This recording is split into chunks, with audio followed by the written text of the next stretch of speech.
সপ্তাহ দিন আগে যে নেককারজনক ঘটনা বাংলাদেশে ঘটেছে,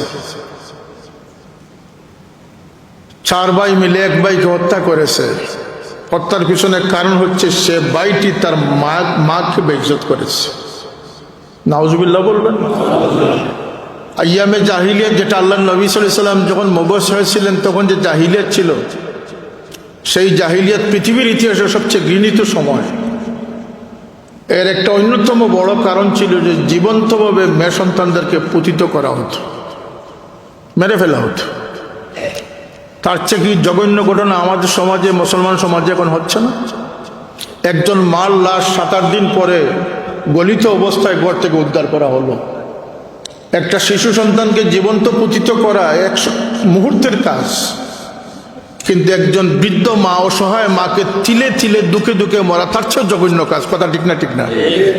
তাইলে সেই জাহিলিয়াতকে এই জাহিলিয়াত হার মানিয়েছে। 4 ভাই এক ভাইকে পিটিয়ে হত্যা করেছে। পিছনে কারণ ছিল যে ওই ভাইটি তার মায়ের সাথে বদকারি করেছে। নাউজুবিল্লাহ। এটাও কি আমাদের শোনার বাকি রয়েছিল? পৃথিবীর সবচেয়ে আফ্রিকার জঙ্গলে যারা বসবাস করে, ভারতের নাগাল্যান্ডে যারা বসবাস করে, যারা ধর্ম বলতে কোনো অস্তিত্বই মানে না,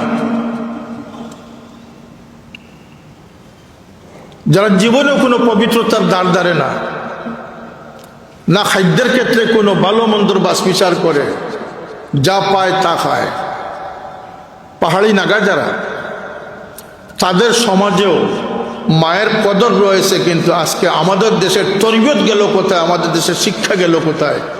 আমাদের দেশের সংস্কৃতি গেল কোথায় যে আজকে এই সমস্ত কথা শুনতে হচ্ছে?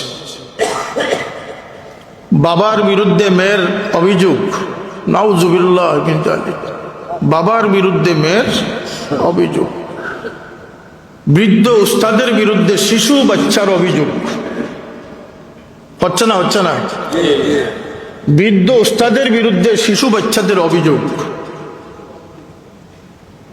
এ দেশে যখন সামরিক শাসন কোনো দেশে হয়, ইমার্জেন্সি সিচুয়েশন, পলিটিক্যাল ক্রাইসিস যখন সর্বনিম্ন পর্যায়ে যায়, তখন সামরিক শাসন আসে।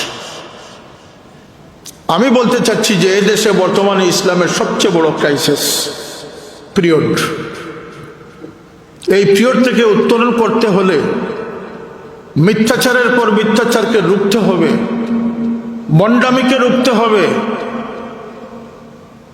ছলচাতুরিকে রুখতে হবে, বানোয়াট ফেককে রুখতে হবে, ইসলামকে কারো মন গড়া ব্যক্তির স্বার্থে ব্যবহার করতে দিতে রুখতে হবে। কথা ঠিক না? ঠিক না? এর জন্য এই সেমিনার, এই গুরুত্ব বিবেচনায় আমাদের অংশগ্রহণ খুবই প্রয়োজন।